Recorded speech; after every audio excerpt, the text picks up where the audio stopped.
सर्वांना नमस्कार. श्री अर्चना ह्या यूट्यूब चॅनलमध्ये मी अर्चना आपल्या सर्वांचं मनापासून स्वागत करते. आजच्या आधुनिक काळात आपल्या संस्कृतीतील अनेक सुंदर परंपरा हळूहळू लुप्त होत चाललेल्या आहेत आणि त्यापैकीच एक आहे गर्भवती स्त्रीची चोर ओटी. एकेकाळी आई आणि बाळाच्या संरक्षणासाठी जपली जाणारी ही गुपित परंपरा आज का हरवत चाललेली आहे आणि तिच्या मागचं खरं महत्त्व काय आहे? चला जाणून घेऊया या विस्मरणात गेलेल्या अनमोल परंपरेबद्दल. गर्भवतीची चोर ओटी ही प्रथा कोणत्या एका ठराविक पुराणात थेट उल्लेखलेली नाहीये, पण तिचं मूळ समजून घेतलं ती पूर्णपणे सनातन संस्कृतीतील संस्कार परंपरेतून आलेली आहे. ग्रहसूत्रे यामध्ये गर्भवती स्त्रीसाठी विविध संस्कार सांगितलेले आहेत. गरुड पुराणामध्ये जीवन, जन्म, संरक्षणाशी संबंधित विचार सांगितलेले आहेत. अग्निपुराणामध्ये शुभ अशुभ विधी आणि आचार याबद्दल मार्गदर्शन केलेलं आहे. मग चोर ओटी कुठून आली?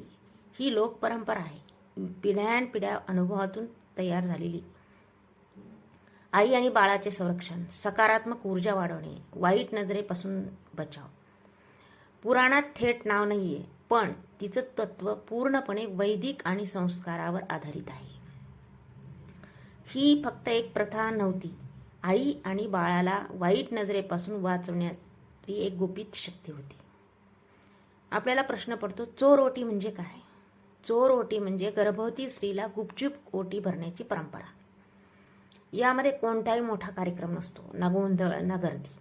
घरातील ज्येष्ठ स्त्रिया किंवा जवळच्या नात्यातील महिला शांतपणे प्रेमाने, म्हणजे सासरकडून काही मंडळी किंवा माहेरच्या, आणि ही दोन्हीकडे भरली जाते. सासरी पण भरली जाते आणि माहेरी पण, दोन्ही ठिकाणी शांतपणे प्रेमाने ही ओटी भरली जाते.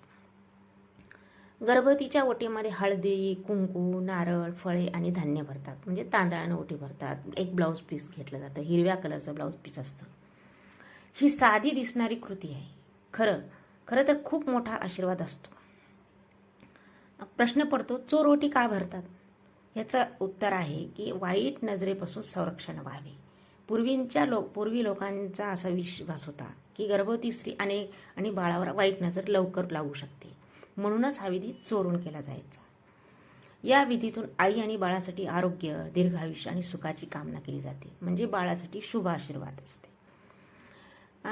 गर्भवती स्त्रीला मानसिक आधार मिळतो. गर्भावस्थेमध्ये स्त्री भावनिकदृष्ट्या संवेदनशील असते. अशा वेळी छोट्याशा विधी किंवा तिला प्रेम, आपुलकी, आधार दिला की तिला मानसिक आधार मिळतो. या ओटीत काय भरतात आणि याचा अर्थ काय ते बघूयात आपण. हळदी कुंकू हे सौभाग्य आणि मंगलचं प्रतीक, मांगल्याचं. नारळ काय? समृद्धी आणि पूर्णत्व. फळे आरोग्य आणि वाढ. धान्य काय? भरभराट, अन्न संपन्नता. प्रत्येक वस्तूचा एक खोल अर्थ असतो. ही फक्त परंपरा आहे, त्यासोबत सकारात्मक ऊर्जेचा एक सुंदर संगम पण आहे. चोर ओटी ही लोक परंपरेतून आलेली असली तरी तिच्या मागे एक मोठा आध्यात्मिक विचार पण आहे. सनातन संस्कृतीमध्ये संस्कार आणि संरक्षण याला खूप महत्त्व दिलेलं आहे. आई आणि बाळावर सकारात्मक ऊर्जा राहावी यासाठी असे छोटे छोटे विधी केले जात होते पूर्वी. ही परंपरा लुप्त का होत आहे? याचं उत्तर आहे की आधुनिक जीवनशैली, लहान कुटुंब पद्धती, वेळेचा अभाव, मोठ्या कार्यक्रमाकडे जास्त आकर्षण. आज ढोळ जेवण मोठ्या थाटामाटात करतो, पण चोर ओटीसारखा साधा आणि अर्थपूर्ण परंपरा विसरत चाललेला आहोत. यात आपण काय करू शकतो? ही परंपरा पुन्हा जीवन ठेवणे आपल्या हातात आहे. मोठा कार्यक्रम नाही, फक्त प्रेमाने, भक्तीने, विश्वासाने घरातच साध्या पद्धतीने चोर ओटी करू शकतो आणि आपल्या पिढीला ती समजावून सांगू शकतो. आपण नेहमी विचार करतो, चोर ओटीसारख्या परंपरा फक्त विश्वास आहे का? पण जर आपण थोडं खोलात जाऊन पाहिलं, त्यामागे एक सुंदर सायंटिफिक आणि इमोशनल लॉजिक दडलेलं आहे. वैज्ञानिक कारण पण आहे. काय कारण आहे वैज्ञानिक? आपण बघूयात. गर्भावस्थेमध्ये स्त्रीच्या शरीरात हॉर्मोन्स खूप बदलतात, ज्यामुळे तिला कधी एन्झायटी, कधी स्ट्रेस जाणवू शकतो. अशा वेळी घरातील लोकांनी प्रेमाने, शांतपणे चोर ओटी भरली, त्यामुळे तिला इमोशनल सपोर्ट मिळतो, तिचा स्ट्रेस कमी होतो आणि बाळावरही सकारात्मक परिणाम होतो.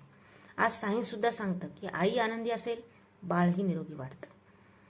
दुसरं एक काय आहे की नजर म्हणजे काय. आता पूर्वी लोक म्हणायचे वाईट नजर लागू नये.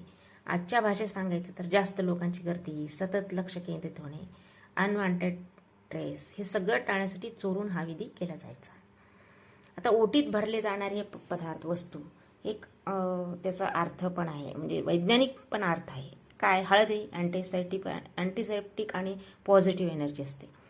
आणि नारळ काय, कम्प्लेटनेस म्हणजे पूर्णत्व. धान्य काय, संपन्नता. आणि सगळी जे एलिमेंट्स आहेत आई आणि बाळासाठी पॉझिटिव्ह वातावरण तयार करतात. एक गर्भवती स्त्री आहे, थोडी घाबरलेली, थोडी चिंतेत, आणि अचानक तिची आई किंवा सासू शांतपणे येते आणि प्रेमाने तिची चोरवटी भरते. कुठलाही दिखावा नाही, फक्त प्रेम, काळजी आणि आशीर्वाद. त्या क्षणी तिला जाणवतं मी एकटी नाही. आपलं कोणी कौतुक केलं, धीर दिला, आपल्याला किती छान वाटतं. एक छोटंसं असतं ओटी भरणं, पण आपलं कौतुक आणि आपल्याला ते गिफ्ट म्हणजे भेट हे सुद्धा महत्त्वाचं असतं. येऊन म्हणलेलं की तू एकटी नाहीस, आम्ही तुझ्या सोबत आहोत, असं म्हणणं सुद्धा गर्भवती स्त्रीला खूप भावनिक वाटतं, सपोर्ट वाटतो. अशा सुंदर परंपरा पुन्हा जीवन ठेवावेत. साध्या पद्धतीनं का होईना, पण चोरवटीचा विधी करावा. पुढच्या पिढीला त्याचे महत्त्व समजून सांगावं. परंपरा फक्त साजरी करायची नसती, ती जपायची पण असते. चोरवटी ही केवळ प्रथा तर आहेच आहे, त्यासोबत आई आणि बाळासाठी प्रेमाचा, आशीर्वादाचा आणि संरक्षणाचा अमूल्य वारसा आहे. चला या लुप्त होत चाललेल्या परंपरेला पुन्हा जिवंत करूया. आज आपण आधुनिक झालो, पण आपल्या मुळापासून दूर तर जात नाही ना. चोर ओटी सारख्या परंपरा आपल्याला आठवण करून देतात की खरी श्रीमंती वस्तूमध्ये नाही, प्रेम, काळजी आणि आशीर्वादात असते. वेळ बदलतो, जग बदलतं, पण आपली मुळे, आपली ओळख कधीच बदलत नाही. लुप्त होत चाललेल्या सुंदर परंपरा आपणच जपल्या नाहीत तर कोण जपणार. चला पुन्हा एकदा आपल्या संस्कृतीला जगवूया, प्रेमाने, विश्वासाने आणि अभिमानाने. आपल्या मुळाशी पुन्हा जोडूया. जपा आपल्या संस्कृतीला, जपा आपल्या परंपरांना, कारण याच आहेत आपल्या ओळखीच्या मुळा. अभिमानाने पुढे नेऊया हा अमूल्य वारसा. जय संस्कृती, जय परंपरा, जय भारत.